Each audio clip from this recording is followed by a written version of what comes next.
الشیطان الرجیم بسم اللہ الرحمن الرحیم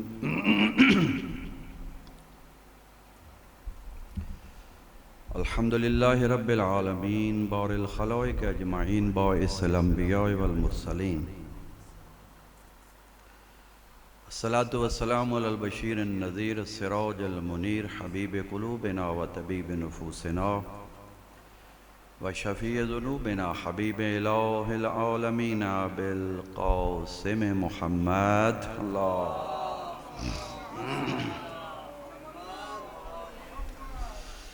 وعلى آلہ طیبین الطاہرین المعصومین الذین اذهب اللہ عنہم الرجس وطہرہم تطہیرا اللہم صل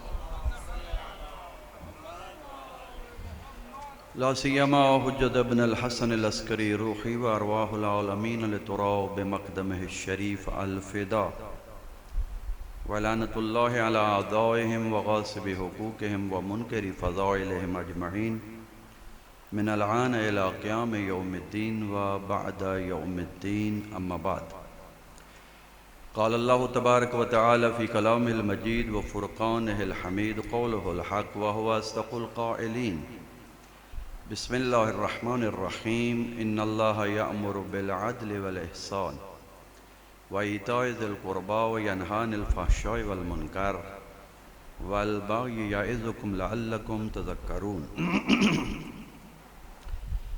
یا ایھا الذین آمنوا اذا نودی للصلاة من یوم الجمعہ فاسعوا الی ذکر اللہ وذروا البیع ذلکم خیر لکم ان کنتم تعلمون فَإِذَا قُضِيَتِ الصَّلَاةُ فَانتَشِرُوا فِي الْأَرْضِ وَابْتَغُوا مِنْ فَضْلِ اللَّهِ وَاذْكُرُوا اللَّهَ كَثِيرًا لَعَلَّكُمْ تُفْلِحُونَ وَإِذَا رَأَوْا تِجَارَةً أَوْ لَهْوًا انفَضُّوا إِلَيْهَا وَتَرَكُوكَ قَائِمًا قُلْ مَا عِندَ اللَّهِ خَيْرٌ مِّنَ اللَّهْوِ وَمِنَ التِّجَارَةِ وَاللَّهُ خَيْرُ الرَّازِقِينَ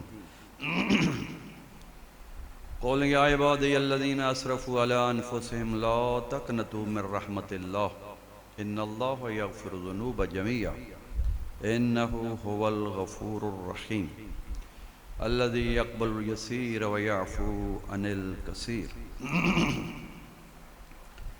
یا ایھا الذین آمنوا توبوا الی اللہ توبۃ نصوحا عسى ربکم ان یکفر عنکم سیئاتکم ویدخلکم جنات تجری من تحتها الانہار من يهد الله فلا مضل له ومن يضلل الله فلا هادي له يا أيها الذين آمنوا اتقوا الله اتقوا الله أوصيكم ونفسي بتقوى الله قال الله تبارك وتعالى في القرآن الكريم بسم الله الرحمن الرحيم يا أيها الذين آمنوا يا أيها الناس إنا خلقناكم من ذكر وأنثى وَجَعَلْنَاكُمْ شُعُوبًا وَقَبَائِلَ لِتَعَارَفُوا إِنَّ أَكْرَمَكُمْ عِندَ اللَّهِ أَتْقَاكُمْ صلوات پر محمد و آل محمد اللہم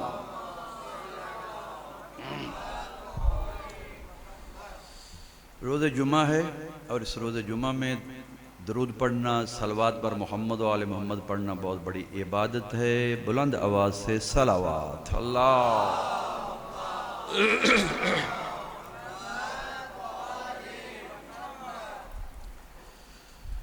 خالق کائنات اپنی کلام پاک میں ارشاد فرما رہا ہے جیسا کہ میں نے سورہ حجرات کی آیت نمبر 13 آپ کی خدمت میں تلاوت کی ہے جس میں ارشاد خداوندی ہے یا ایھا الناس اے لوگو انا خلقناکم من ذکر و انثی ہم نے تم سب کو ایک مرد اور عورت سے پیدا کیا ہے تم سب کا باپ ایک ہے ماں ایک ہی ماں باپ کی اولاد یہاں اہل ایمان سے خطاب نہیں ہے یا ایھا الناس لوگوں سے خطاب ہو رہا ہے سب جو بھی انسان ہیں ان سب سے خطاب ہے چاہے وہ مومن ہیں مسلمان ہیں کافر ہیں کوئی بھی ہے کالا ہے گورا ہے کسی بھی خطے کے رہنے والا ہے کسی بھی علاقے کا ہے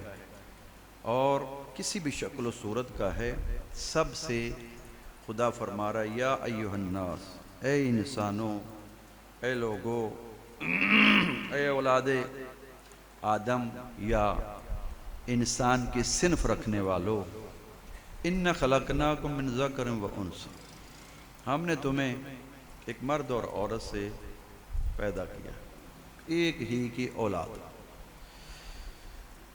پھر وَجَعَلْنَاكُمْ شُعُوبًا وَقَبَائِلَ، پھر ہم نے تمہارے خاندان بنا دیے اور تمہارے قبیلے بنائے.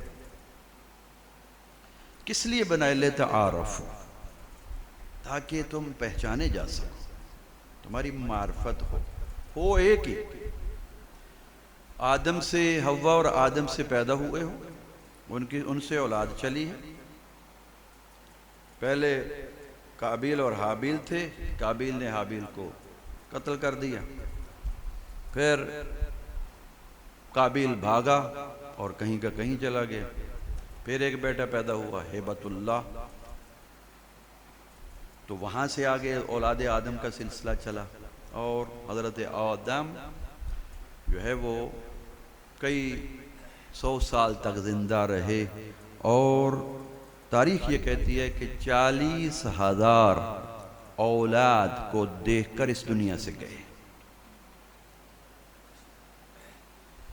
یعنی 40,000 کا قبیلہ ان کا موجود تھا، اولاد سے آگے اولاد دی، اور وہیں سے ان کو خدا نے آگے زندگی کے سلسلے سمجھائے، بتائے، چلائے. آدم جب جنت سے آئے تھے تو بہت سی چیزیں لے کر آئے تھے، ان میں سے بہت سی چیزوں کے اجناس کھانے والی جو ہیں ان کے بیج جنت سے لے کر آئے تھے. صحیفے بھی لے کر آئے تھے، لغتیں لے کر آئے تھے. لغتیں یعنی زبانیں، یہ بھی اپنے ساتھ لے کر آئے تھے. تو آگے قبائل بنتے چلے گئے، فلاں کا قبیلہ، فلاں کا قبیلہ، فلاں کا قبیلہ. یہ سب کس لیے ہے؟ سب خدا کہہ رہا ہے ایک ہی مرد اور عورت کی تم اولاد ہو. کوئی فخر کی بات نہیں ہے کہ میں فلاں کا بیٹا، میں فلاں کی اولاد ہوں، میں فلاں قبیلے سے ہوں. یہ قبیلے اور خاندان کس لیے ہے؟ وَجَعَلْنَاكُمْ شُعُوبًا وَقَبَائِلَ لِتَعَارَفُوا، یہ تو پہچان کے لیے، یہ فلاں قبیلے کا ہے، یہ فلاں خاندان کا ہے، اس کا فلاں قبیلہ ہے، اس کا فلاں خاندان ہے. یہ اس لیے وَجَعَلْنَاكُمْ شُعُوبًا وَقَبَائِلَ لِتَعَارَفُوا، یہ تعارف کے لیے، پہچان کے لیے، معرفت کے لیے. خدا کے نزدیک اس کی کوئی اہمیت نہیں، کوئی فضیلت نہیں ہے قبیلے خاندان. ہاں اگرچہ بعض قبائل کو خدا نے ان کو اہمیت جو دی ہے وہ وجہ ہے، وہ وہی ہے ان اکرمکم عند اللہ اتقاکم. تو آگے نتیجہ دے گا، لوگوں تم سب ایک مرد اور عورت کی اولاد،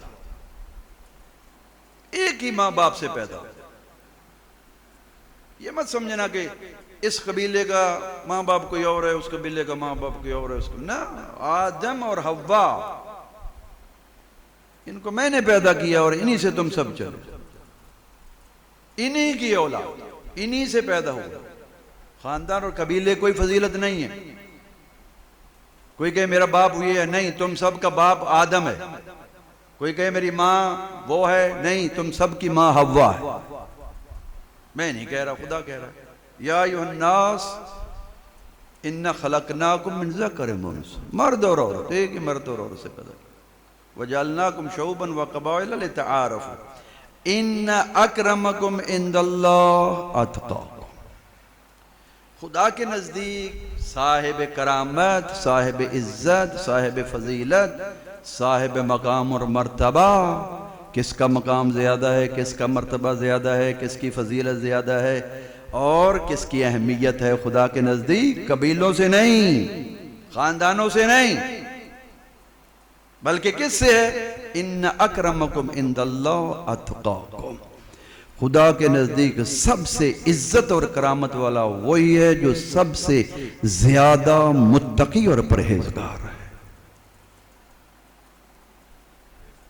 اکرمکم، اس میں تفضیل کا صیغہ ہے، سب سے فضیلت والا، اتقاکم، سب سے با فضیلت با کرامت تم میں سے اتقا ہے، تم میں سے جو تم میں سے زیادہ متقی ہے، جس کا تقوی بڑھتا چلا جائے گا، پرہیزگاری بڑھتی چلی جائے گی، پاکیزگی یہ روح و قلب بڑھتی چلی جائے گی، اضافہ ہوتا چلا جائے گا، خدا کے نزدیک اس کی کرامت، اس کی عزت، اس کا مرتبہ اور بڑھتا چلا جائے گا۔ ایک صلوات پڑھ دیں محمد و آل محمد کی ذات پر باوا۔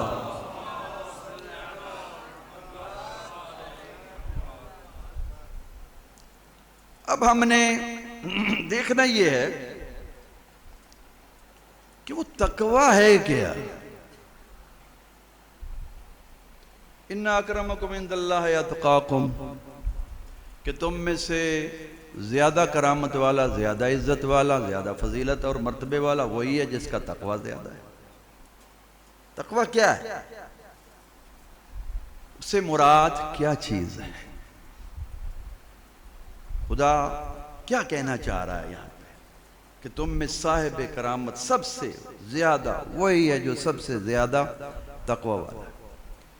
خدا نے اس آیت کے ارد گرد بھی تقوی کے بارے میں اس کی وضاحت کرتے ہوئے ارشادات فرمائے ہیں، اور قرآن میں جا بجا جگہ جگہ بہت سی چیزیں تقوی کے بارے میں ارشاد فرمائی ہیں۔ خدا کہتے ہیں یا ایھا الذین آمنوا اتقوا اللہ، یہ تو الفاظ تقوی اختیار کرو، متقی بن جاؤ، تقوی اختیار کرو، متقی بن جاؤ۔ وہ تقوی ہے کیا؟ متقی بن جاؤ، پرہیزگار ہو جاؤ، اپنے روح کو پاکیزہ رکھو، اپنے قلب کو پاک رکھو، اپنے باطن کو پاکیزہ رکھو، گندہ نہ ہونے دو۔ وہ کس طرح ہوگا؟ کہ اس کو دھونا ہے، کوئی وہ کپڑا ہے کہ اس کو جو ہے وہ کسی صابن صرف کے ساتھ پاک کرنا پڑے گا؟ نہیں، وہ میرا بھائی، میرا عزیز، میرا دوست، وہ حدود خداوندی ہیں قرآن میں، جو خدا نے اپنے کلام پاک میں، قرآن مجید میں بیان فرمائی ہیں، جو اول قرآن سے لے کر آخر قرآن تک ہے۔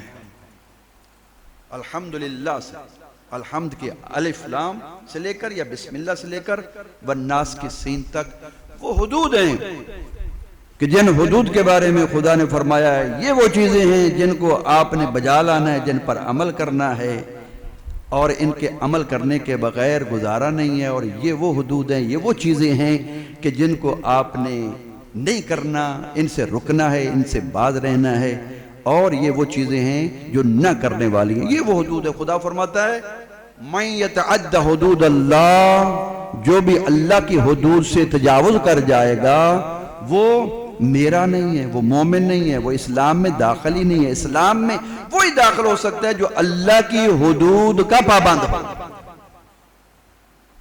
اور جو بھی اللہ کی حدود کا پابند ہے اس کے اوامر پر عمل کرتا ہے، اس کے نواہی سے رکتا ہے، یعنی وہ چیزیں جن کو خدا نے حکم دیا ہے کہ یہ بجا لاؤ ان کو بجا لاتا ہے، اور جن سے روکا ہے کہ یہ نہیں بجا لانا ان سے رکتا ہے۔ یہ وہ تقوی الہی، یہ وہ حدود ہے۔ حدود سے تجاوز کرنے والا اب چاہے ایک حد سے تجاوز کر جائے، 2 حد سے، یا جتنی بھی حدود ہیں سب سے تجاوز کر جائے گا تو وہ آپ خود ہی اندازہ لگا لیں کتنا متقی ہوگا، کتنا پرہیزگار ہوگا۔ اور جتنا کوئی حدود کی پابندی کرنے والا ہے اتنا ہی وہ اسی قدر متقی بنتا چلا جائے گا۔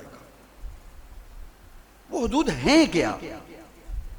تقوی صرف میرے عزیزوں، میرے دوستوں، جو میں عرض کرنا چاہتا ہوں، صرف نماز کا پابند ہو جانا، روزہ رکھ لینا، حج پر چلے جانا، زکوٰۃ دے دینا، ان چیزوں کا نام نہیں ہے۔ بہت سے لوگ ایسے ہیں، نمازی ہیں، حاجی ہیں، زکوٰۃ بھی دیتے ہیں، حج بھی کرتے ہیں، روزہ دار بھی ہیں، کبھی روزہ نہیں چھوٹا، کبھی نماز ترک نہیں، کبھی روزہ ترک نہیں ہوا، حج بھی واجب ادا کیا ہے، زکوٰۃ بھی دیتے ہیں، اس کے باوجود خدا ان کو متقی نہیں کہہ رہا۔ خدا کہتا ہے یہ متقی نہیں ہے بھائی، صرف نماز پڑھ لینا تقوی کی علامت نہیں ہے۔ توجہ ہے نا میرے دوستو میرے بزرگوں، ایک بار بیداری کا ثبوت ہے، صلوات پڑھنے محمد و آل محمد کی ذات پر بابا۔ ایک بار پھر صلوات پڑھیں محمد و آل محمد۔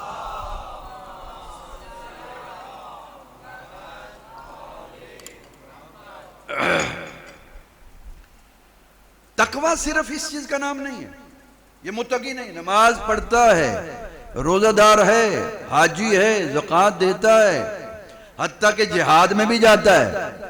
بسم اللہ، جہادی بھی بہت بڑا ہے، ہر وقت تلوار لے کر سب سے آگے آگے، اور کفار و مشرکین کے قتل کرنے میں بھی آگے آگے، نماز میں بھی پہلی صف میں، روزے میں بھی ماشاءاللہ کبھی روزہ ترک ہی نہیں کیا۔ ماہ مبارک کے روزے تو دور کی بات ہے، سال میں پورے روزے ترک نہیں کیا۔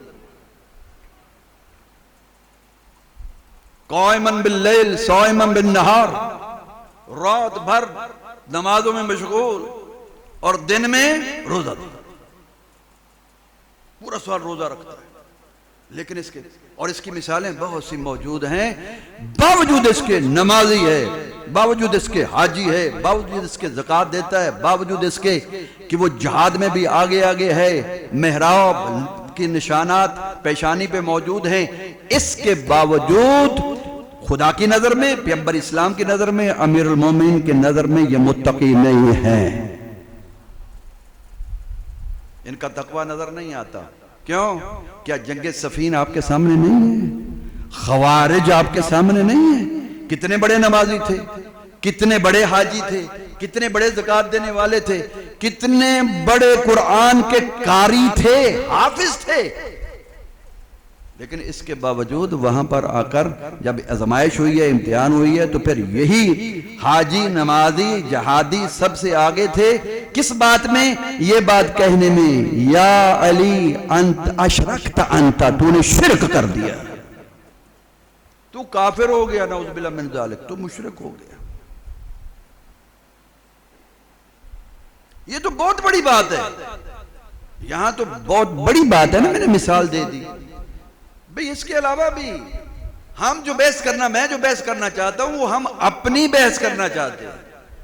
ہم تو لے چلتے ہیں نا خوارج میں اور فلانے میں، فلانے میں اس نے یہ کیا، اس نے یہ کیا، اس نے یہ کیا۔ ہم خود اپنے اندر کو دیکھیں کہ ہم خود بڑے نمازی ہیں، بڑے روزہ دار ہیں، ٹھیک ہے رکھتے ہیں، کیوں نہیں؟ چاہیے، واجب ہے، رکھنا چاہیے،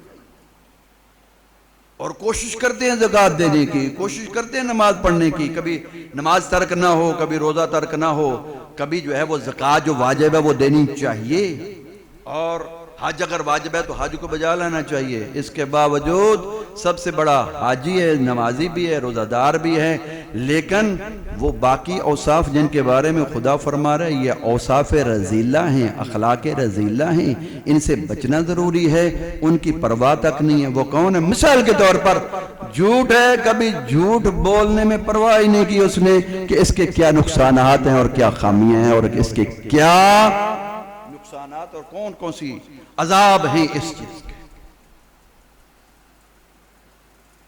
اور خدا اس کے بارے میں کیا فرما رہا ہے کہ لعنت اللہ علی الکاذبین، جھوٹوں پر تو لعنت ہے۔ جھوٹ بلکہ ایک فارمولے کے طور پر آج کے دور میں میں بتاؤں بھئی، وہ چیزیں، وہ امور، وہ باتیں اور وہ معاملات جن کو خدا رذائل کہتا ہے، بری صفات کہتا ہے، آج کے دور میں ہمارے مسلمانوں کے درمیان اور ہمارے معاشرے میں ہم سب کے اندر وہ فیشن بن چکا ہے، ان کو اچھا سمجھا جا رہا ہے، وہ اچھی صفت بن رہی ہے، بری صفات کو اچھی صفات کے طور پر دیکھا جا رہا ہے۔ ایک بار صلوات پڑھیں محمد والے محمد کی ذات پر باواز بلند۔ ایک دو مثالیں میں دینا چاہتا ہوں جن کی پرواہ نہیں ہے، اور ہمارا پورے کا پورا معاشرہ اس میں جھگڑا ہوا، پھنسا ہوا۔ خدا اسی سورہ میں، سورہ حجرات میں، جس کی آیت نمبر 13 میں نے پڑھی، اسی کے آس پاس جو آیات ہیں ان میں سے ایک آیت یہ ہے، یا ایھا الذین آمنوا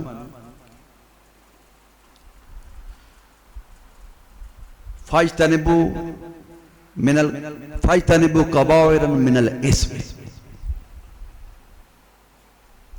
اے ایمان والو بڑے بڑے گناہوں سے بچو، فاجتنبوا من الظن ان بعض الظن اسم،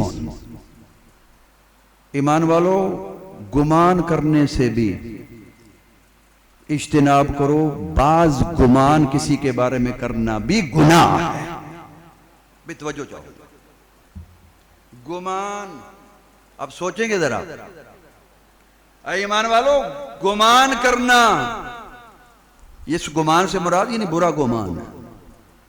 اچھا کسی کے بارے سوچنا یہ بھی عبادت ہے، برا گمان یہ فلاں جو ہے وہ برائی کا ارتکاب کر رہا ہوگا، یہ فلاں جگہ سے آ رہا ہے شاید گناہ کر کے آیا ہے، یہ لگتا ہے کہ کوئی نہ کوئی خامی اس میں ہے، یہ ایسا، یہ گمان بھی خدا کہتا ہے کہ نہ کرو۔ کیوں؟ بعض گمان ٹھیک نہیں ہوتے، سارے گمان اچھے نہیں ہوتے، بلکہ بعض گمان گناہ ہوتے۔ ان بعض ظن اسم، بعض گمان گناہ ہوتے، گمان کرنے سے بھی، برا گمان کسی کے بارے میں، برائی کا سوچنا کہ یہ برا ہے، اس کے اندر یہ برائی پائی جاتی ہے، خدا سے منع کر رہا ہے، جبکہ ہمارے اندر ہم اسے برا نہیں سمجھتے۔ اور اسی کے ضمن میں خدا آگے اور فرما رہا ہے کہ یا ایھا الذین آمنوا لا یسخر قوم من قوم عسى ان یکونوا خیرا منہم ولا یسخر نساء من نساء عسى ان یکن خیرا منہن۔ اے ایمان والو تمہاری ایک قوم دوسرے قوم کے ساتھ مسخرہ نہ کرے، مذاق بازی نہ کرے، ہو سکتا ہے جن کے ساتھ تم مسخرہ اور مذاق بازی کر رہے ہو وہ تم سے اچھے ہوں۔ عورتیں بھی عورتوں کے ساتھ، کچھ عورتیں دوسری عورتوں کے ساتھ مسخرہ اور مذاق بازی نہ کریں، ہو سکتا ہے یہ جو مذاق اور مسخرہ کر رہی ہیں ان سے وہ اچھی ہوں جن کا مذاق اڑایا جا رہا ہے، جبکہ ہم میں عام ہے، ہم میں یہ عام ہے مذاق کرنا، مسخرہ کرنا اور ایک دوسرے کی مسخرہ بازی میں ہی توہین کر دیں۔ اسی سورہ میں خدا آگے فرماتا ہے جن چیزوں سے بچنے کی ضرورت ہے اور جن سے اجتناب کر کے انسان تقوی حاصل کر سکتا ہے اور متقی بن سکتا ہے، خدا فرماتا ہے یا ایھا الذین آمنوا لا تجسسوا، اے ایمان والو تجسس مت کرو، کسی کی جستجو میں نہ پڑو، دیکھیں یہ کیا کرتا ہے، اس کے کیا اعمال ہیں، اچھے ہیں یا برے ہیں۔ نہیں، خدا منع کر رہا ہے، اگر تم ایسے کرو گے تو خدا کے اس نہی کا ارتکاب کرو گے جو گناہ کبیرہ ہے۔ لا تجسسوا، تجسس بھی نہ کرو، کسی کی ٹو میں مت جاؤ۔ پہلی آیت میں ایک اور جگہ پر فرماتا ہے وَلَا تَلْزِمُوا بِالْأَلْقَابِ،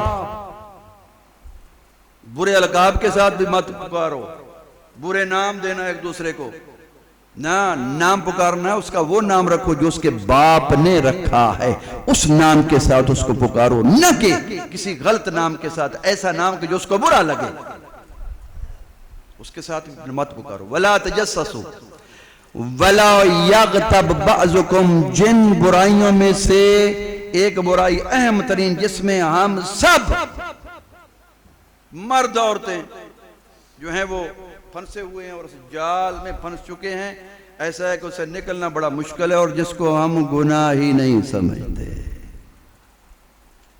اور ماشاءاللہ فیشن بن چکا ہے۔ ایک فیشن کیا ہے؟ جھوٹ بولنا۔ جھوٹ بولنا تو اتنا فیشن بن چکا ہے کہ جو بندہ آج کل کے دور میں جھوٹ نہیں بولتا، توجہ چاہ رہا ہوں میرے دوستوں، میرے عزیزوں، اپنے بچوں کے لیے خاص طور پر، آج کے دور میں جھوٹ فیشن ہے، ایسے ہی ہے یا نہیں؟ ذرا صلوات پڑھیں محمد و آل محمد کی ذات پر باواد۔ کاروبار میں جھوٹ، کام میں جھوٹ، دفتر میں جھوٹ، ایسا ہی ہے، ہر جگہ پہ جھوٹ، جھوٹ بولنے کو اہمیت دی جاتی ہے۔ اور میں بات پہلے کر رہا تھا کہ آج کا دور ایسا آ چکا ہے کہ جو ایک اقدار اسلامی مکارم اخلاق اسلامیہ پر، اخلاق دینیہ پر، اخلاق مذہبیہ پر، اخلاق ایمانیہ پر عمل کرنے والا ہے، آج کے معاشرے کے یہ پڑھے لکھے جاہل لوگ اس کو بیوقوف کہتے ہیں۔ بے توجہ ہے یا نہیں؟ دین الٹ ہو چکا، دین کی اچھی باتیں بری بن چکی ہیں اور بری باتوں کو اچھا بنا دیا۔ اور بھئی یہ تو اس کو تو پتہ ہی نہیں دنیا کا، جو جھوٹ نہ بولے اپنے کاروبار زندگی میں تو کیا کہتے ہیں؟ میں اس کو تو پتہ ہی نہیں زندگی گزارنے کا۔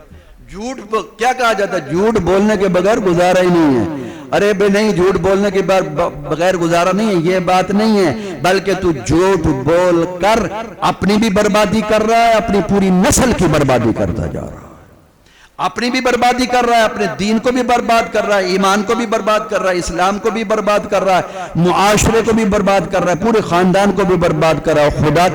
خدا کے سامنے قیامت کے دن جواب دہ ہوگا کہ تو نے جھوٹ کو دین سمجھ لیا تھا اور اچھا کام سمجھ لیا تھا، جبکہ جھوٹ گناہ کبیرہ میں سے ہے، ان گناہوں میں سے ہے جو گناہ کبیرہ ہے۔ اور ہم کیا، ہم نے کسی کے ساتھ بات نہیں کرنی، فون پہ بات کر رہے ہیں تو ہم کہتے ہیں بھئی بچے سے کہہ دیں کہ میں نے نہیں سننا، اس سے کہہ دیں میرا باپ تو گھر میں نہیں ہے۔ کسی نے بلایا ہے تو ہم جو ہے وہ جھوٹ بولنے سے کتراتے نہیں ہیں۔ خدا نے اس دین کو جو انسانوں کی بھلائی کے لیے بھیجا ہے، اور پیغمبر اسلام حضرت محمد مصطفیٰ صلی اللہ علیہ وآلہ وسلم کہ جن کی حضرت کی آج وفات بھی ہے، اور مولا امام حسن مجتبی کی اسی کے ضمن میں کہ وہ دین کہ جو اپنے آخری نبی کے ذریعے سے یہاں پہنچا، اور آخری نبی جو رحمت للعالمین بن کر آئے ہیں، وہ دین در حقیقت مکارم اخلاق کے اتمام کا نام ہے۔ تبھی پیغمبر اسلام فرماتے ہیں انی بعثت لأتمم مکارم الاخلاق۔ پیغمبر نے یہ نہیں کہا میں اس لیے آیا ہوں تاکہ تمہیں نمازی بناؤں، میں اس لیے آیا ہوں تاکہ تمہیں حاجی بناؤں، میں اس لیے آیا تاکہ تمہیں زکاة، ہاں وہ تو واجب ہے، وہ تو کرنا ہی کرنا ہے، اس کے بغیر تو گزارا نہیں ہے۔ کیا فرما رہے ہیں؟ انی بعثت لأتمم مکارم الاخلاق، مجھے اس لیے مبعوث کیا گیا ہے، میں اس لیے آیا ہوں، مجھے اس لیے بھیجا گیا ہے کہ مکارم اخلاق، اچھے اخلاق جو ابھی تک امت میں انسانوں میں پیدا نہیں ہوئے، میں ان اخلاقیات کو مکمل کروں اور تمہارے اندر ان کو پیدا کروں۔ تمہارے اندر جھوٹ کی لعنت موجود ہے، اس کو ختم کروں، دھوکہ دینے کی لعنت موجود ہے، اس کو ختم کروں، تمہارے اندر غیبت کرنے کی جو ہے وہ عیب موجود ہے، اس کو ختم کروں، جس کے بارے میں خدا فرماتا ہے کہ لا تجسسوا، تجسس نہ کرو، کسی کی ٹو میں مت رہا کرو، اپنا کام خود دیکھو، اپنی طرف دیکھو، دوسرے کی طرف مت دیکھو کیا کر رہا ہے کیا نہیں کر رہا، اس کی ذمہ داری اپنی ہے، کیا کر رہا ہے کیا نہیں کر رہا، تم کیا کرو اپنے لیے اپنا کام کرو، اپنی ذات کے لیے، خدا کے لیے۔ وَلَا يَغْتَبْ بَعْضُكُمْ بَعْضًا، بعض کی غیبت بھی نہ کریں، جس کو ہم گناہ ہی نہیں سمجھتے۔ لَا يَغْتَبْ بَعْضُكُمْ بَعْضًا أَيُحِبُّ أَحَدُكُمْ، اگلی بات، غیبت اتنا بڑا گناہ کبیرہ میں سے جو عام ہو چکا، ہم بیٹھتے ہیں، حتیٰ کہ میں اگر بات کو بڑھاتا چلوں، علماء بھی بیٹھے تو ماشاءاللہ، فضلاء بھی بیٹھے تو ماشاءاللہ، اور بڑے بڑے پڑھے لکھے لوگ بھی بیٹھے تو غیبت کو ایک فیشن سمجھتے ہیں۔ جب تک غیبت نہ کی جائے تو محفل کا مزہ ہی نہیں آتا کہا جاتا ہے۔ صلوات پڑھے محمد وآل محمد کی بات ذات پر باوا۔ تقوی کی میں تعریف کر رہا تھا، تقوی میرا دوست میرا بھائی یہ ہے، خدا جس کے بارے میں فرما رہا ہے یہ نہ کرو، یہ نہ کرو، یہ نہ کرو، یہ نہ کرو، یہ صفات اپنے اندر اچھی پیدا کرو، یہ بری صفات کو دور کرو۔ غیبت وہ صفت ہے کہ اگر انسان کے اندر ہے کبھی بھی وہ متقی نہیں بن سکتا۔ خدا کہتا ہے لا یغتب بعضکم بعضا، تم میں سے ایک دوسرے کی غیبت نہ کرو۔ ایحب احدکم ان یأکل لحم اخیہ میتا، اگر تم غیبت کرو گے ایک دوسرے کی کہ کیا تم میں سے کوئی ایک یہ پسند کرے گا کہ اپنے مردہ بھائی کا گوشت کھائے؟ اللہ اکبر. ایحب احدکم ان یاکل لحم اخیہ. ہم بیٹھے مرد بیٹھے ہیں تو غیبت چل رہی ہے. کسی بھی محفل میں آپ اندازہ کر لینا، بیٹھنا دیکھنا ہوتی ہے، اور یہ گناہ کبیر. لو یغتب بعضکم بعضا ایحب احدکم ان یاکل لحم اخیہ. خدا کیا فرما رہا ہے؟ بھئی تم غیبت کرتے ہو تو ایسے جس کی غیبت کر رہے ہو اس مومن بھائی کی، جب وہ مر چکا اس کی میت پڑی ہو، اس میت کا گوشت بنایا گیا ہو اور گوشت بنا کے ٹکڑے کر کے پکا کے اس کو منہ میں رکھا گیا ہو، کھا رہے ہو. غیبت کرو تو سمجھو کہ ایسے ہی ہے جیسے مومن مردہ بھائی کا گوشت کھا رہے ہو. فَكَرِهْتُمُوهُ. اور پھر تم اس سے کراہت کرو کہ یہ کیا ہو گیا. اسی طرح تقوی کس چیز کا نام ہے؟ خدا کہتے ہیں تقوی اس چیز کا نام ہے ان گناہوں سے محفوظ رہو، بچو.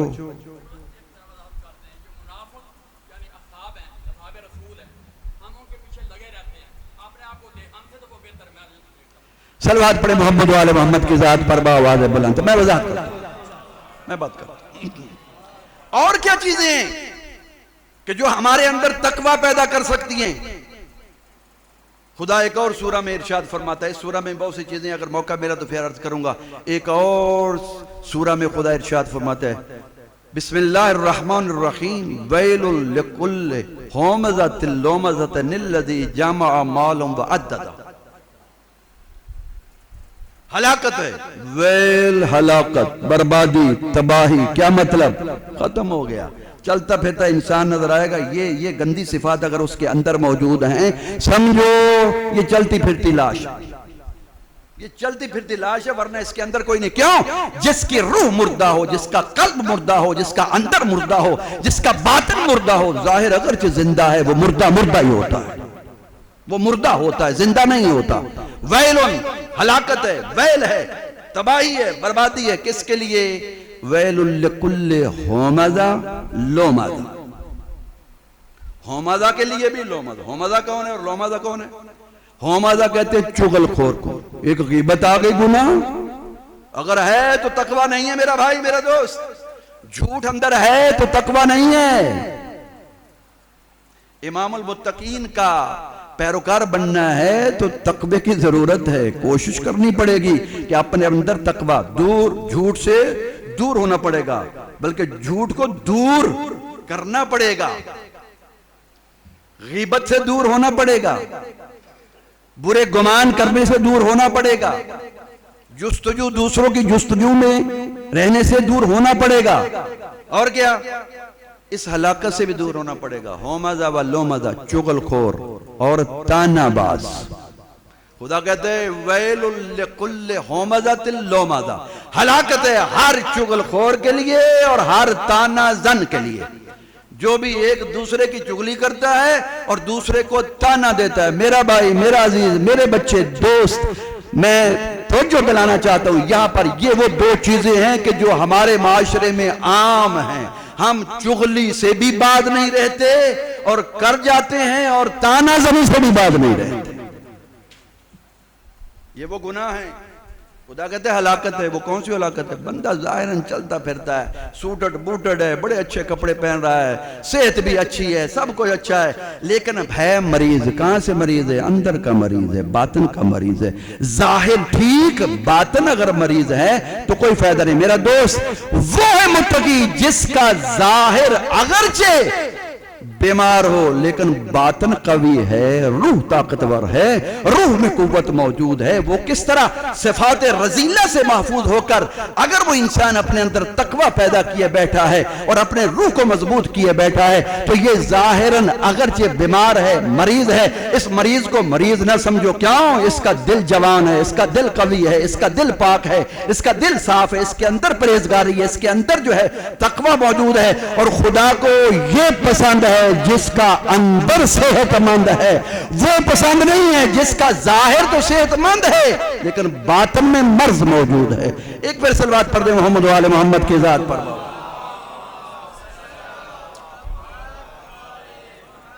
یہ وہ صفات ہیں اور بھی بہت سی جن سے بچنا بہت ضروری ہے۔ تانا زنی ہے، چغل خوری ہے، تہمت لگانا ہے، غیبت کرنا ہے، جھوٹ ہے، اور یہ وہ لعنتیں ہیں، یہ وہ گناہ ہیں کہ جن کو گناہان کبیرہ میں سے شمار کیا گیا ہے۔ اور خدا کہتا ہے کہ مومن گناہ کبیرہ سے بچتا ہے، حتیٰ کہ گناہ صغیرہ کے اصرار سے بھی بچتا ہے۔ گناہ صغیرہ کا اصرار، تکرار نہیں کرتا۔ گناہ صغیرہ اگر ہو جاتا ہے تو ایک دفعہ ہو گیا، اس کے بعد خدا سے معافی مانگتا ہے، خدا یا معاف کر دے۔ یہ نہیں ہے ایک دفعہ کر لیا گناہ صغیرہ تو پھر تکرار کرنا۔ مومن کی علامت ہے گناہ کبیرہ کرتا ہی نہیں ہے، صغیرہ کا اصرار نہیں کرتا، ہو گیا تو کیا کرتا ہے؟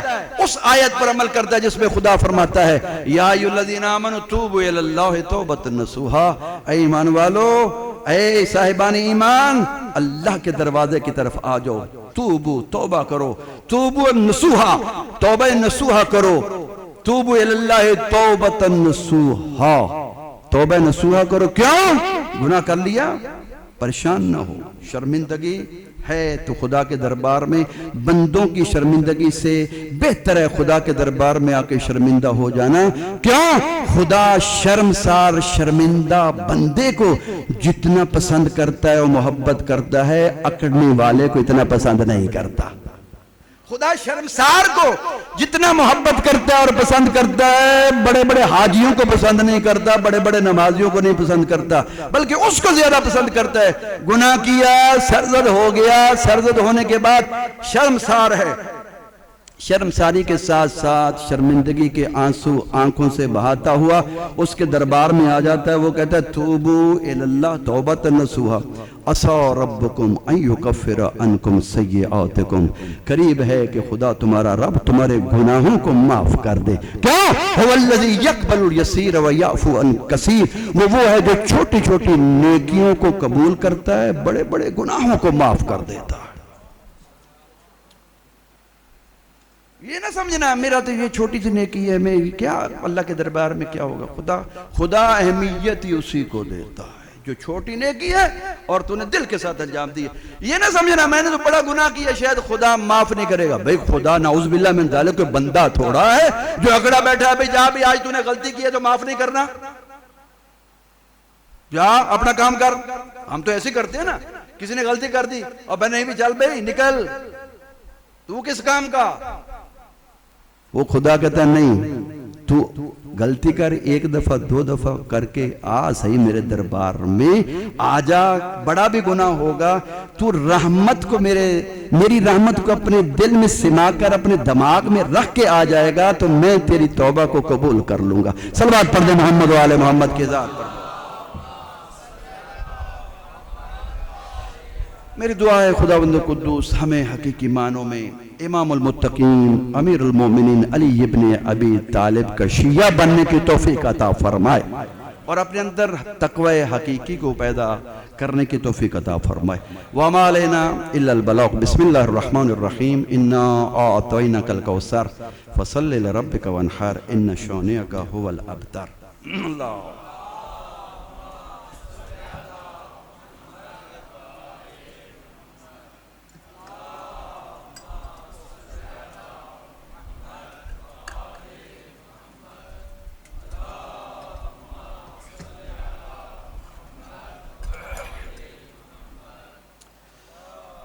اعوذ باللہ من الشیطان الرجیم بسم اللہ الرحمن الرحیم قال اللہ تبارک و تعالی فی کلام المجید بسم اللہ الرحمن الرحیم ان اللہ و ملائکتہ یصلون علی النبی یا ایھا الذین آمنوا صلوا علیہ وسلموا تسلیما۔ اللہ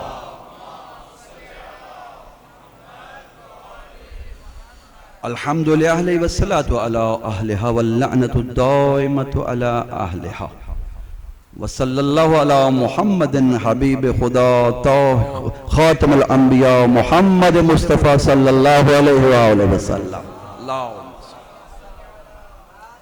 وعلى امیر المؤمنین علی بن ابی طالب صلوات اللہ علیہ وعلى سیدۃ النساء فاطمہ بنت رسول اللہ وعلى الحسن المجتبى والحسین شہید بکربلا وعلی بن الحسین ومحمد بن علی وجعفر بن محمد وموسى بن جعفر وعلی بن موسیٰ ومحمد بن علی وعلی بن محمد والحسن بن علی والحجت بن الحسن صلوات اللہ علیہم آئمہ اللہم انی رضیت بہم آئمہ فارضنی لہم انکا علی کل شیء قدیر اللہم عجل فرجہم وسہل مخرجہم والعن واہلک اعداءہم اجمعین. صلوات پڑھ دیں محمد و آل محمد کی ذات پر باوال.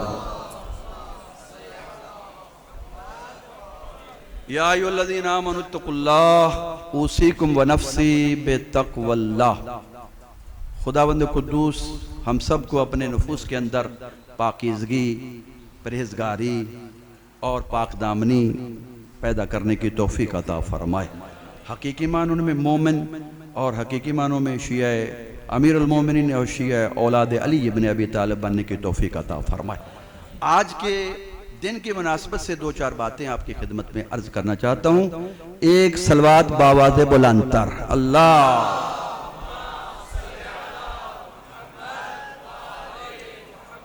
28 سفر مظفر جو ہے یہ دو شخصیتوں کے ساتھ اس کی نسبت ہے.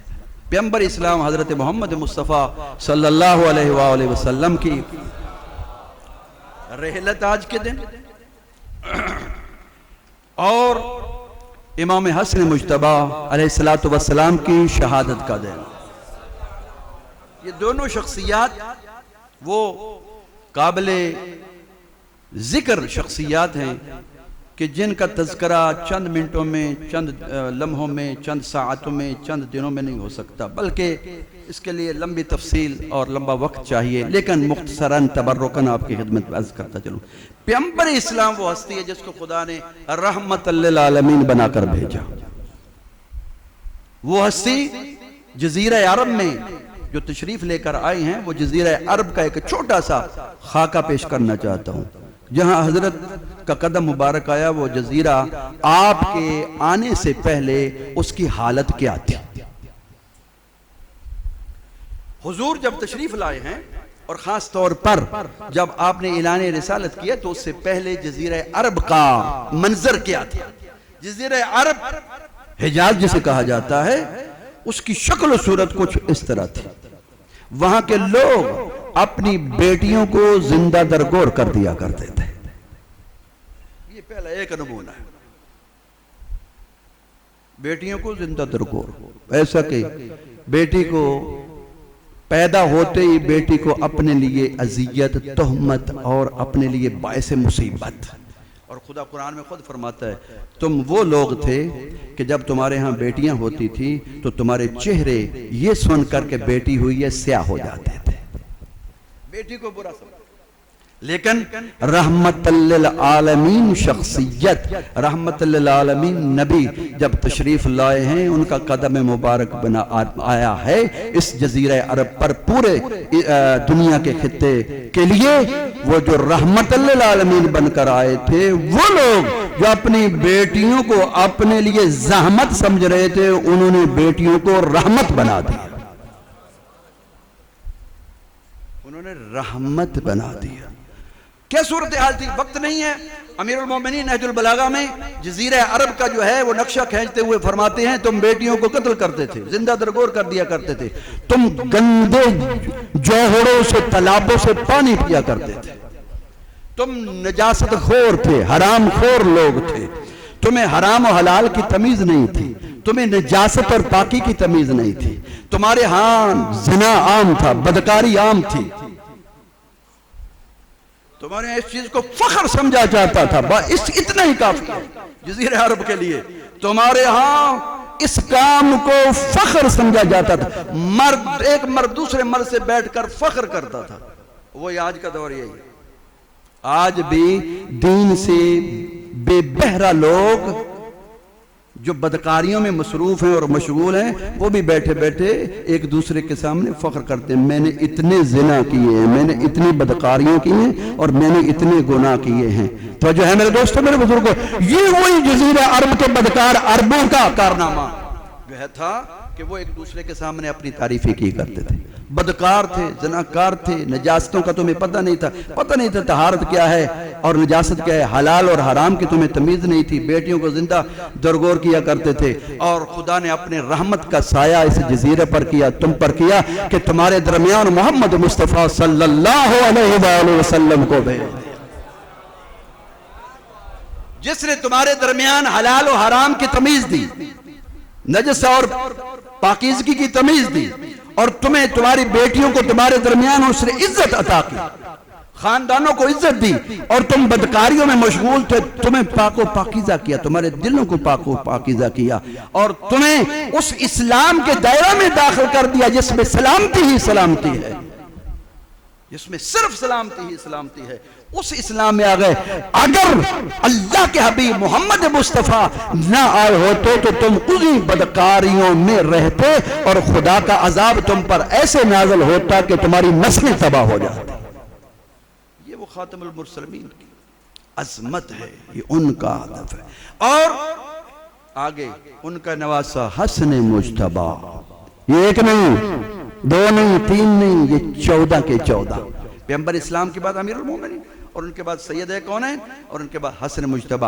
بس ایک دو جملے حضرت کے بارے میں کہتا چلوں بھئی, بس ائمہ خدا کی عظمت کے لیے اتنا کافی ہے.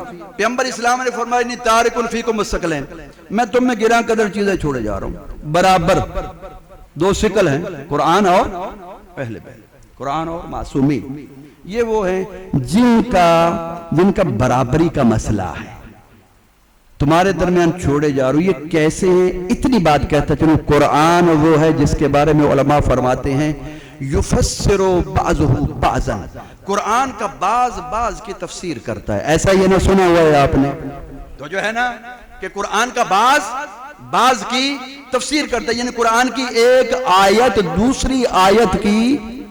تو اگر پڑھے لکھے لوگ اس کی طرف توجہ دیں اور سنتے رہتے ہیں تو غور بھی کیا کریں.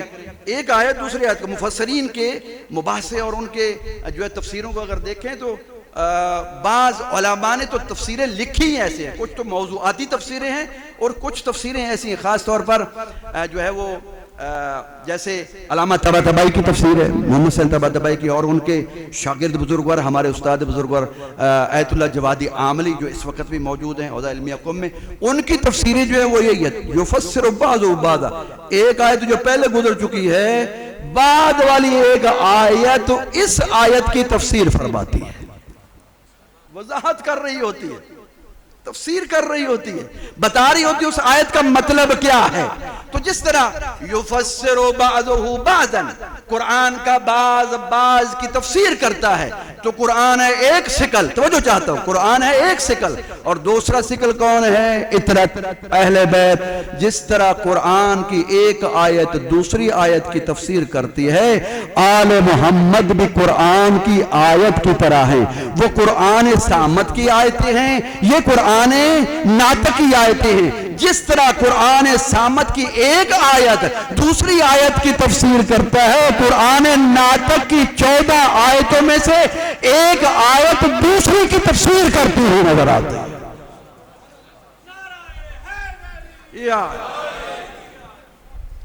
اسی لیے کیوں؟ اس لیے پیغمبر اسلام نے فرمایا, معصومین میں فرماتے ہیں کلنا اولنا محمد, آخرنا محمد, اوسطنا محمد, کلنا محمد. ہم 14 کے 14 محمد ہیں, ہمارا پہلا بھی, آخری بھی, درمیانہ بھی, سب کے سب محمد ہے. کہنے کا مطلب کیا ہے؟ مطلب یہی ہے بھئی مت سمجھنا. میں تو مثال دیتا ہوں یہاں پر کہ بھئی لوگوں کے 2 امام بھی ہوں نا, اگر لوگوں عام لوگوں کے 2 ہوں تو ان کی بھی بات ایک دوسرے کے ساتھ نہیں ملتی, اختلاف ہوگا.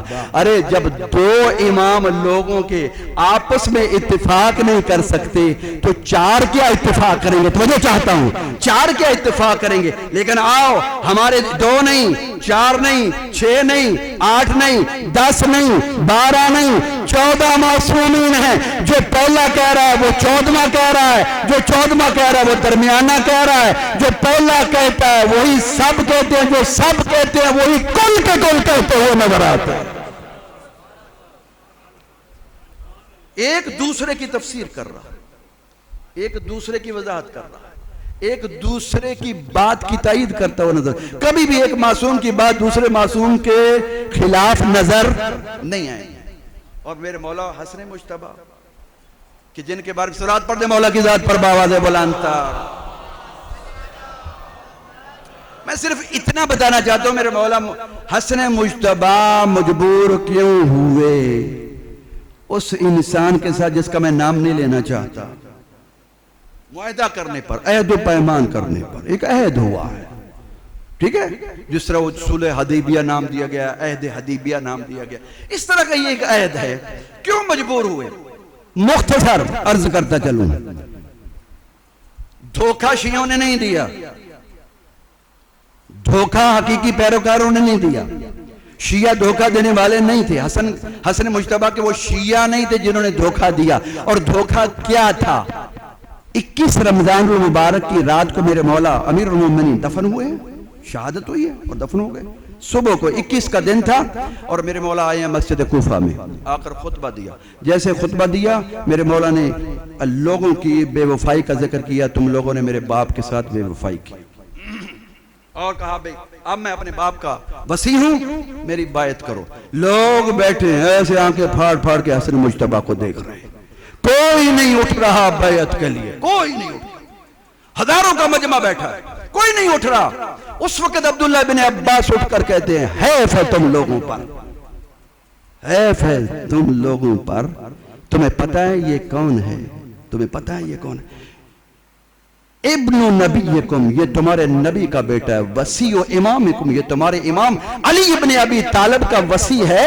تم اس کی بیعت کیوں نہیں کرتے؟ اٹھو فبایعوہ ہو، اس کی بیعت کرو. کیوں نہیں اٹھتے تم؟ پھر بھی کچھ لوگ اٹھے، کسی نے بیعت کی، کسی نے نہیں کی، کسی نے دل سے کی، کسی نے نہ کی. مولا نے فرمایا اٹھو، امیر شام جو ہے وہ لشکر لے کر آ رہا ہے میرے مقابلے کے لیے، جنگ کے لیے تیار ہے، اٹھو جنگ کے لیے اٹھو. کوئی نہ اٹھا. صرف جو شیعہ تھے وہ کون تھے؟ جیسا عبداللہ ابن عباس. جو شیعہ تھے پورا لشکر ہزاروں کا بیٹھا، کوئی نہیں اٹھا، کوئی جنگ کے لیے تیار نہیں تھا. اٹھا تو کون سب سے پہلے؟ عدی بن حاتم طائی. حاتم طائی کا بیٹا عدی ہے جو اٹھا، مردانہ وار اٹھ کر کہتا ہے آؤ جو میرے ساتھ جانا چاہتا ہے جنگ کے لیے، حسن مجتبیٰ کی بیعت کرتے ہوئے، حسن مجتبیٰ کی اتباع کرتے ہوئے آؤ اپنے امام کے ساتھ جنگ کریں. اس شخص کے ساتھ جنگ کریں جس نے ہمارے امام علی کے ساتھ بھی مخالفت کی اور اب بھی مخالفت کر رہا ہے. اٹھو. اور وہ اٹھ کر گھوڑے پہ سوار ہوا اور کوفے کے باہر نخیلہ کے میدان میں جا کر پہنچا ہے. میرے مولا وہاں پہنچے. اسباب کیا تھے سنتے چلے جاؤ، یہ ہیں وہ اسباب سارے کے سارے. سب سے پہلا میرے مولا نے وہاں 40,000 کا بندہ افراد جمع ہوتے ہیں. میرے مولا نے سب سے پہلے جو اپنا ایک جو ہے وہ سپاہ سالار بنا کر 4,000 افراد پر مشتمل لشکر کا بھیجا ہے. وہ جو ہے وہ قبیلہ کندہ کا ایک شخص ہے جس کا نام حکم ہے. 4,000 کا لشکر دیا، جاؤ انبار کے مقام پر رک جانا اور وہاں رہنا جب تک میرا دوسرا حکم نہ آئے، وہیں پر ڈٹے رہنا اور مقابلہ کرنا. یہ وہاں پہنچتے، تاریخ کہتی ہے یہ بدبخت وہاں پہنچنا تھا. امیر شام نے اس کو خط لکھا، کہا بھئی کہاں پہنچے ہو؟ اگر یہاں پہنچ گئے ہو تو میری بات غور سے سنو. تجھے کچھ نہیں ملنے والا، کچھ لینا ہے تو تیار ہو جاؤ. جو بھی چاہتے ہو اگر میرے پاس آ جاؤ گے، شام کے جس علاقے کی بھی حکومت چاہو گے دینے کے لیے تیار ہوں. یہ 5,000 درہم ہے، یہ لو اور میرے پاس آ جاؤ. تاریخ کہتی ہے رات کا وقت تھا، دوسرے 4,500 سپاہی سوئے ہوئے ہیں. یہ اپنے ساتھی رشتہ داروں کے ساتھ رات کی تاریکی میں معاویہ کے ساتھ جا کے مل گیا. میرے مولا کو خط پہنچتا ہے، وقت آگے جا رہا ہے، میرے خط پہنچتا ہے مولا یہ دھوکہ دے گیا. مولا نے پہلے جاتے ہی کہا تھا، جب جا رہا تھا میرے مولا نے کہا تھا یہ دھوکہ دے گا، یہ دھوکہ دے جائے گا. مولا اطلاع پہنچتی ہے، امام نے فرمایا میں نے کہا نہیں تھا دھوکہ دے جائے گا. امام نے دوسرا 4,000 لشکر کا ایک اور سپہ سالار بنا کے بھیجا، اور جو تھا ایک مرادی قبیلے کا شخص. میرے مولا نے جب اس کو بھیجا ہے تو بھیجتے فرمایا یہ بھی دھوکہ دے گا، یہ بھی دھوکہ دے جائے گا. ایسے ہوا. وہاں پہنچتا ہے ایک اور خط امیر شام کا، وہاں پہنچا، کہا 5,000 درہم یہ آ رہے ہیں آپ کے پاس، اور کسی بھی علاقے کی حکومت تجھے ملے گی، میرے پاس آ جاؤ، ادھر تجھے کچھ نہیں ملنے والا۔ وہ بھی رات کی تاریکی میں اپنے ساتھیوں کے ساتھ نکلا اور امام تک اطلاع پہنچی۔ امام نے فرمایا میں نے کہا نہیں تھا یہ بھی چھوڑ جائے گا۔ سنتے جاؤ دغا بازیاں کہاں تک ہوتی رہیں۔ یہ تو ایک مرادی قبیلے کا تھا، کندہ قبیلے کا تھا، اور بنی ہاشم سے بھی لوگ۔ عبیداللہ ابن عباس، عبداللہ ابن عباس کا بھائی چھوٹا، عبداللہ ابن عباس کا بھائی چھوٹا، میرے مولا نے تیسرے نمبر پر اس کو سپہ سالار بنا کے بھیجا 12 افراد کے لشکر کا، اور میرے مولا نے بھیجنے کے بعد کہا یہ بھی چھوڑ جائے گا مجھے، اندازہ یہ بھی چھوڑ جائے گا۔ یہ پہنچتا ہے وہاں انبار سے آگے جو ہے وہ مسکن ایک علاقہ ہے، وہاں پر پہنچا، ادھر سے معاویہ کا لشکر ہے۔ معاویہ نے اپنا قاصد ایلچی جاسوس بھیجا اس کے پاس اور اسے کہا تجھے 10 لاکھ درہم دوں گا، آدھے ادھر اور آدھے جب میری حکومت کوفے میں مضبوط ہو جائے گی وہاں پر دوں گا، اور جہاں کی بھی خلافت حکومت چاہو گے اس علاقے کی تجھے حکومت دوں گا، اور اپنی ایک بیٹی کے ساتھ تیرا نکاح بھی کروں گا، اس کو تیری زوجیت میں دوں گا، میرے طرف آ جا۔ عبیداللہ ابن عباس بھی چھوڑا رات کی تاریکی میں اور جا کے معاویہ کے ساتھ مل گیا۔ آپ اندازہ لگائیں اب مولا امام حسن مجتبیٰ کریں تو کیا کریں۔ مولا نے عبیداللہ ابن عباس کو بھیجتے ہوئے پیچھے ایک لشکر کا اور سپہ سالار بنا دیا تھا، کہا یہ عبیداللہ ہے، اس کے بعد قیس بن سعد بن عبادہ، اگر اس کو کچھ ہو گیا، مولا جانتے ہیں، اگر اس کو کچھ ہو گیا تو یہ ہوگا، پھر قیس بن سعد بن عبادہ کو کچھ ہو گیا تو اس کا بیٹا سعید بن قیس بن سعد بن عبادہ یہ ہوگا۔ جیسے عبیداللہ گیا ہے، رات کی تاریکی میں نکلا، صبح کی نماز کا وقت ہوا، لوگ بیٹھے ہیں، امیر باہر نکلے خیمے سے اور امامت کروائے صبح کی نماز کی، اور امیر صاحب پہنچے امیر شام کے پاس، کس کے پیچھے نماز پڑھے، ادھر دیکھا ادھر دیکھا کوئی نظر نہیں آ رہا۔ قیس نے کہا آپ اس کے بعد مجھے بنایا کیا تھا، قیس کو آگے کیا گیا، اس کے پیچھے نماز، امام کو خط لکھتا ہے مولا عبیداللہ بھی چھوڑ کے چلا گیا۔ توجہ ہے میرے دوستو میرے بزرگوں، ایک صلوات پڑھ دو محمد و آل محمد کی ذات پر باواز بلند۔ کچھ نہ رہا، امام نے اور ازمائش کرنے کے لیے مدائن کی طرف سفر کرنا شروع کیا، اور راستے میں خارجی شخص مرتد جو خارجی تھے اس نے مولا کے اوپر حملہ کیا، اور مولا کے ران تک ایک بیلچہ یا چھرے کا حملہ کیا جو زہر اولود تھا، مولا کے ران کی ہڈی تک اس کا اثر ہوا اور مولا زخمی ہوئے۔ زخمی ہونے کے بعد مولا اب مجبور ہوئے ہیں کہ معاویہ کے ساتھ عہد و پیمان کرے، کس چیز کا؟ کہ یہ شخص کہ جس نے پوری مملکت اسلامیہ میں، ان شرائط کی طرف میں نہیں جانا چاہتا، تفصیل نہیں بیان کرنا چاہتا، ایک شرط جس کو بیان نہیں کیا جاتا، کل بھی قبلہ صاحب سبت حسن نقوی صاحب نے بیان کیا تھا، شرائط وہی ہیں، ان شرائط میں ایک اضافہ یہ صرف خطبے منبروں پر امیر کائنات اور اہل بیت پر سب و شتم نہیں کیا جاتا تھا، بلکہ بنو امیہ کے گماشتوں کو یہ آرڈر تھا نماز کی دعائے قنوت میں تم نے جو دعا کرنی ہے نعوذ باللہ من ذالک وہ علی ابن ابی اور اولاد علی پر لعنت کرنی ہے۔ آپ اندازہ کرو گے بدبختی کا، قنوت کی دعا میں خوش قسمت ہیں آپ، خوش بخت ہیں آپ کہ آپ اہل بیت سے محبت کرنے والے ہیں اور دشمنان آل محمد پر لعنت کرنے والے ہیں۔ حسینیت، آپ بلند آواز سے نعرہ لگائیں گے میری بات ختم ہوگی، حسینیت، حسینیت، حسینیت، یزیدیت، یزیدیت، یزیدیت، تمام دشمنان اہل بیت پر لعنت، تمام دشمنان اہل بیت پر لعنت، جو پہلے دشمن تھے ان پر بھی لعنت، جو آج دشمن ہیں ان پر بھی لعنت، جو پہلے یزید اور یزیدی تھے ان پر بھی لعنت، جو آج یزیدیوں کی شکل میں آ کر امیر شام کا زندہ باد کا نعرہ لگا رہے ان پر بھی لعنت، جو امیر یزید کا نعرہ لگا رہے ان پر بھی لعنت۔ میری دعا ہے خداوند قدوس بحق محمد و آل محمد ہم سب کی توفیقات میں اضافہ فرمائے اور ہمیں حقیقی اہل بیت کا محب بننے کی توفیق عطا فرمائے۔ وما علینا الا البلاغ۔ بسم اللہ الرحمن الرحیم۔